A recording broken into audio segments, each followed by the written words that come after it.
Hello, everyone, and welcome to Randy's Old Time Radio Shows. Here you can listen to your favorite mystery, suspense, intrigue, or comedy shows. You'll also find shows you thought were lost to time and shows you never even heard of. You just might find a new favorite.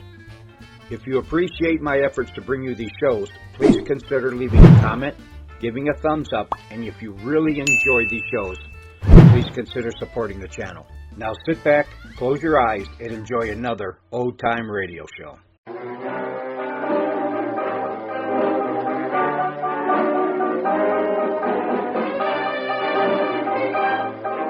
You're listening to another premier old-time radio program and also a proud member of the Blueberry community. Another Humphrey Camardella production.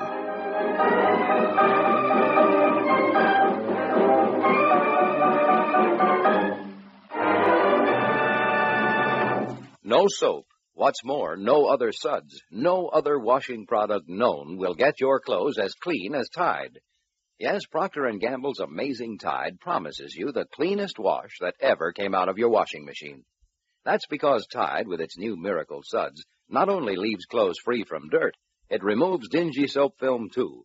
And that happens to your whole family wash. Linens, prints, even greasy overalls. Yet with all this cleaning power, Tide is safe. Truly safe for all your washable colors. In fact, Tide actually brightens those soap-dull colors. And if you're wondering about your white linens and your husband's shirts, well, in hardest water, Tide gets them whiter than any other washing product known. What's more, Tide keeps them white week after week, never turns them yellow. Sure, there are many, many washing products to choose from, but remember, only by choosing Tide will you get all this. The cleanest, brightest, whitest wash you ever hung on the line. Now, I'm sure you know that Mason's client, Mary McKean, has been arrested, charged with kidnapping her own child, and that a slow, steady pressure is being exerted on her to turn her against her lawyer. Meanwhile, what about Mason, who at this moment is a fugitive from the police with a price of $500 on his head? Well, right now, inside a small black florist's truck, we hear. Paul? Yes, Della? Is it much farther to Peach's garage? Oh, not much. Block or so. Why? Why? Did you ever sit on the floor of a delivery truck? Oh, that's right. Laugh. Go on, laugh. You can laugh sitting there on the driver's seat, sitting on that nice upholstered cushion. There's a bump in the street. Hang on. Oh! Oh, right. Never mind, Della. Never mind. No, let him have his fun now. You can have yours later. How? When he sends in his bill, you can beat him down. Oh. That'll hurt him a lot worse than being bounced around in a delivery truck. Oh, Chief, you're wonderful. Well, thank you. I feel better already. Listen, you fugitives. Yes, Mr. Detective. Get just a little bit lippier, and do you know what I'm going to do? Turn us over to the police. Well, you're worth $500 cash. Don't you forget it. Don't you forget it either. We end up in an accident, and I know a certain private detective who loses his license, but permanently. Oh, don't worry about me. I can drive this truck with my eyes closed. Well, wait till we get to the garage before you demonstrate, please. Speaking of the 500 reward that's out for you, Perry. Yeah? I imagine Peaches knows about it. Yeah, so do I. You know, Peaches likes money as well as the next man. Well? Paul, you don't think Well, that... you'll be taking that chance. Right now, I'm the only one who knows where you two are. But the minute you walk into Peach's office, he's in on it, too. It's worth thinking over. Because we're almost at his garage. Well, I don't think there's any choice, Paul. We have to take the chance. Perry. Peaches knows who helped Doc frame Mary. He trucked that scenery back and forth from the theatrical warehouse. Now, Peaches isn't any theatrical trucker. He's no expert at handling scenery. He was picked for a different reason. We all know this matter has to be settled fast. The police are not dopes. They're going to pick me up sooner or later. And, well, as I see it, we just have to take the chance. Oh, the seats in the police patrol upholstered, Paul. All your troubles are over, Della. Here we go into the garage. Oh, at last. Get around and back and open the door, Chief. Take it easy, Della. Take it easy, Chief. You'll have to for another minute or so, Della. But now... Look, Paul wants to make sure that Peaches is alone. Oh, sorry. Back in a minute. Yeah. We don't want to get this far along, unload, and walk right in onto a cop who's trying to sell Peaches a ticket to the policeman's ball. I know. I'm sorry. I haven't been thinking. I guess I know you've been uncomfortable and you're tired and you're not used to having the police hunt for you. Well, just the same, the same, you've been a real sport. I wouldn't give a darn for a person who just took it and didn't sound off sometime or other. So you got mad because Paul was sitting on a comfortable driver's seat while you were bouncing around on the floor. It didn't do any harm. Footsteps. Coming this way. Paul, I guess. And Peaches? I guess so. Do you think he'll play ball with us, Perry? I hope he will. He'll certainly find out soon enough. Okay, kids. Come on out. Oh, thank goodness. Here, let me help you down, Mr. Reed. Thanks. It feels so good to stretch. You ain't changed a bit. You're still as cute as when I saw you last. Why, Peaches, you're a gentleman. Yeah? Well, if you can say that after the beating I've taken in the back of that florist truck. Say, Miss Street, think I don't know? I remember once when I was a kid, I was helping run alcohol down from Canada. This was during Prohibition. Didn't you say a squad car has a regular beat in front of your garage? Yeah, that's right, Mr. Drake. I don't think the cops believe I'm a reformed character. Oh, I get what you're talking about. We get a couple of Lampsters in here with us, huh? How does it feel to have the cops after you, Mr. Mason? Well, I can think of more pleasant things. Yeah. Well, come on, let's go in the office. All right. You can't see into the office from the street. Fine. We can talk better there without the noise of this machinery business here, Good idea, Peter. Did you hear the last broadcast, Mr. Mason? Well, I don't know. Offering $500 for you. Yes, we heard that one. $500. They never thought I was worth that much. Here's the office. Step right in. Dollar. You're hotter than a 2-bit pistol, Mr. Mason. Yes, I know it. With that kind of dough being offered for you ain't got long. That's why I'm here, Peaches. You mean you're going to let me turn you in and collect the dough? Sorry, Peaches, but no. I want you to help me, because I have to wind up a certain case, but fast.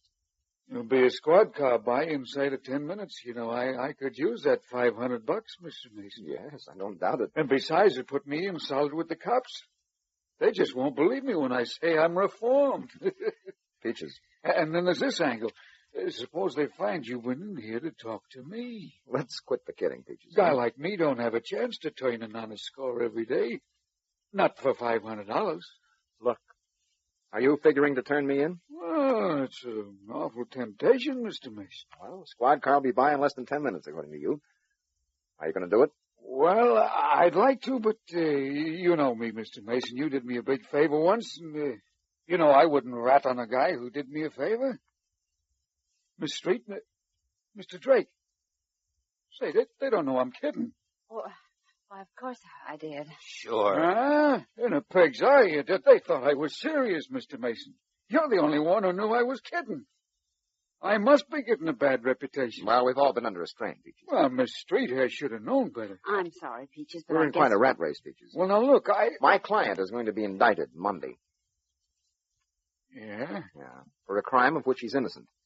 Just as innocent as you were when the cops arrested you. So? So, as you pointed out, I'm going to be picked up sooner or later. Uh-huh. Before I'm picked up, if I don't have the McKean case pretty well solved... Murtaugh's going to nail your hide to the barn door. Yeah, he'll do worse than that. He'll see to it that I'm disbarred. Which means that you're going to have to quit being a lawyer. Which means I have to quit being a lawyer. Well, I don't intend to quit being a lawyer, Peaches. So you see, I have to move fast. Well, I can see that all right, Mr. Mason, and, well, okay, I owe you a tab. What do you want me to do? You know those theatrical backgrounds you hauled to a vacant lot? Yeah? Those flats were used to frame my client. They were set up, my client was posed against them after she was doped, and pictures were taken of her. I have to prove those pictures were a frame-up, Peaches. I also have to find a couple of the people who were in on it, or who saw it done. Now, I know that your records show you took those backgrounds to a vacant lot, Peaches. But I also know that no one could take pictures of that nature in full view without getting into trouble with the police. So? Where did you really deliver those backgrounds, Peaches? And to whom? Mr. Mason, Yeah? I want to help you, honest. Well, then go ahead. Oh, wait. Now, look, I want to help you, but I got my reputation to consider. I get called into deals, you know. Now, what happens to my business if word gets around here that this Peaches guy leaks like a sieve?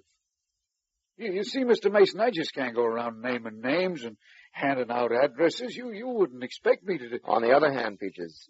I don't see any other hand. On the other hand, if we were to do it again. Do what again? Remake those pictures. Not in that vacant lot, but in the building where they were actually taken. Oh. A detective, Paul Drake here, could have learned the address of that building. And that's all you want me to do? That's all. Except transport the flats. I don't think you'll have to do anything else. Because I'm pretty sure that once we start a remake of the same kind of picture, somebody's going to turn up who'll be mighty curious. That somebody is all I'll need. I wouldn't have said a word? You wouldn't have said a word. But how do I explain you? Well, you say that I'm the quickie movie producer. Say I'm cashing in on the publicity of the McKean trial, the scandal. It'll hold water, Peaches. It'll hold water. Yeah, I guess it will. Then do we do it? Yeah, Mr. Mason, I don't see why not. When do you want me to pick up those flats and cameras and the rest of them things? As fast as possible, Peaches. As fast as possible. Theatrical backgrounds, cameras, and the rest of the things. What in the world does Perry Mason have in mind?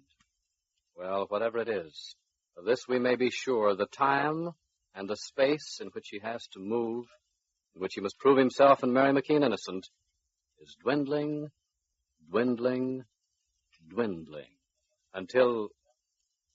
But won't you join us on Monday? When I say Tide is different, I mean it's different from any other washing product you can buy. That includes soap, suds discoveries, everything made for washing clothes. Tide gets clothes cleaner than any of them. Because Tide not only leaves clothes free from dirt, it removes dingy soap film as well. Yet, with all this remarkable cleaning power, Tide is safe, truly safe, for all your washable colors. What's more, Tide takes gay prints and checks and actually brightens those soap-dulled colors. And in hardest water, Tide gets white things whiter than any other washing product known. Now, of course, you want to know about suds. Well, Tide gives oceans of high, billowy suds, even in hardest water. They're different looking, different feeling suds. Different suds from different Tide, the only washing product known that gives you all this. The cleanest, brightest, whitest wash you ever hung on the line.